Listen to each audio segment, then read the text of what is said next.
That'd be great if you don't mind. Okay, sure. Let me hand it out. Okay, you should be able to record now too. And I think it's just you guys now, so you guys should be good. All right, Perfect. perfect. All right. What's up, RJ? How are you? I'm Chris. This is Coach Fraschilla. It's good to What's talk up, to you. buddy. RJ? Good to see you, man. You too. Tell your dad, Fran said hi. I will, for sure. I live about a mile from SMU. Yeah. Yep. All right, we ready? All right. Good when you guys are. Yeah, cool. We're gonna record this, RJ, and then we'll play it tonight. We do a draft show on NBA radio. Okay, sounds good. This will play tonight. All right. All right, welcome back to our draft preview show here on Sirius XM NBA Radio. Appreciate you being with us. We've got RJ Hampton now, a name that's starting, I think, to was familiar a little over a year ago, and I think is now starting to come back into people's consciousness as you spent the year, RJ Hampton, over in the NBL, down under playing hoops. We appreciate you being with us, man. It's good to talk to you. No, thank you guys for having me. Absolutely. Can you believe that we're about a week away here? How long has this process felt to you up until us talking right here today? Honestly, this process felt like years. I got back from New Zealand in about February, and thinking the draft is supposed to be, in June, and then it's now all the way till November. I think it's felt like years, honestly. Yeah. When you look back on your decision to bypass college here in the States and go play abroad, did it match up to your expectations? Did you get out of that experience everything that you hoped you would? I think the biggest thing I got out of that experience, and that was one of the things I was hoping going over there, is how much better are you, after you leave? How much better passer, a ball handler, a shooter, a defensive player, just a whole overall IQ. I felt like when I was over there the whole time, I grew in all those aspects. RJ, watching you over there and seeing you in high school quite a bit, I noticed a maturity in your game, moving the ball easily, playing defense.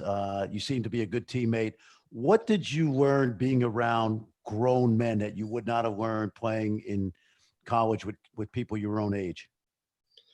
I think I learned a role. I think I learned how to become into a role. Coming in the NBA, it's rare rookies are, taking over a team. Most rookies have to earn their spot and, be in a role. And, if I went to college, I felt like, I would have got the ball, almost every time and got to be able to do what I wanted to. But I wanted to, already hit that rookie wall, that learning curve in the NBL. So I think the biggest thing I learned was how to be a teammate, how to be a good teammate, first of all, how to be, a great passer, a great slasher, just add all those things to the game I already had. What are these NBA teams finding out about you that maybe the mock draft guys haven't figured out yet? I think the NBA teams are kind of finding out that I'm still the same player, before I left for New Zealand that I am now. I think, nothing's changed, but, just growing as a player in person, getting better. I didn't have the ESPN games or the ESPN hype that, a lot of guys had, but I had the work ethic. I had great teammates that, helped me every single day. And, I surrounded myself with, great people in Penny Hardaway and Mike Miller that just only helped me get better from last year. Mm-hmm. RJ Hampton joining us here on our NBA draft preview show. Coach Fraschilla and I always talk about the translation and competition between playing abroad versus college basketball here in the States. You didn't play college, but you've seen enough of college basketball to have an idea of that level. How would you describe the level that you played with in the NBL versus what you know of to be in college? I don't think there's a college team that could beat any NBL team, honestly. Just the physicality, how smart these guys are. There might be more athletic players in college basketball just because the guys are younger and faster. But I feel like the physicality and the overall IQ is something that the NBL has to offer that I had to go against every night. Yeah. So if a college player came to you and said, give me the pros of doing this, is this something that I should consider? What would you say? I would say if you want to, have the hype, and if you want to, be a good college player and a good, player and, maybe get to the NBA, I would tell them to do college. But I would say if you want to learn and grow, And, you know, when you get to the NBA, not like 2 months down the line, 3 months down the line, but the step you step foot on you know, your NBA team's, you know, campus facility, that you can make an immediate impact. And I think, you know, the NBL and playing overseas, you know, as you see with, you know, Luka Doncic, he didn't really have a rookie ball. You know, he's an all-star in his second year. So, you know, he did a lot of those things already before he got to the NBA. RJ, given that you've surrounded yourself with a pretty good team of people, Tyler Ralph, obviously Mike Miller and Coach Hardaway, what are those guys? What have they taught you about being a professional basketball player that's going to help you? I would say time management, being able to spend your time the right way. You know, just there's a lot of time that you can go out to dinner, you can do this, do that, a lot of free time you have. But two things that those guys did. One thing those two guys did every day was stay in the gym. And I feel like I'm a hard worker. I'm a gym rat. So I think, you know, if I stay in the gym and I, you know, keep competing at the highest level, something they always tell me to do, I think, you know, the chips will fall where they may. I told Chris Patola on our draft shows that you remind me a little bit, and again, watching you at Little Elm since you were a baby pretty much, but I compare you to Andre Iguodala, okay? And one thing I've noticed about you is your shooting is not broken at all, but it can be tweaked. Sure. What has Mike Miller done with your shooting that you think is going to easily translate? I have a feeling you're going to put the time in. So what has he done with your shot, if anything, that is going to allow you to continue to take steps? He changed my base. A lot of times I was skinny, down low with my shot, caused me to be unbalanced. So, you know, change my base, give me a wider base. And, you know, one thing Mike Miller did, you know, he shot in the NBA Finals with the shoe off. He has tremendous confidence. Yeah. Being a confident shooter is something we've worked on for the past 6-7 months, you know, in different drills and, you know, different things. So really my base and my confidence is something that, you know, he's helped me with a lot. Yeah. RJ Hampton with us here. What have you gathered from your interviews about interest in you that would kind of give an indication on where you're going to be picked? Where do you expect you'll be taken in this draft? I mean, I expect I'll be taken in the lottery for sure. I think teams are, you know, waking up to the fact that, you know, I didn't put up, you know, huge numbers. You know, I put up, you know, pretty okay numbers with the minutes I got to play.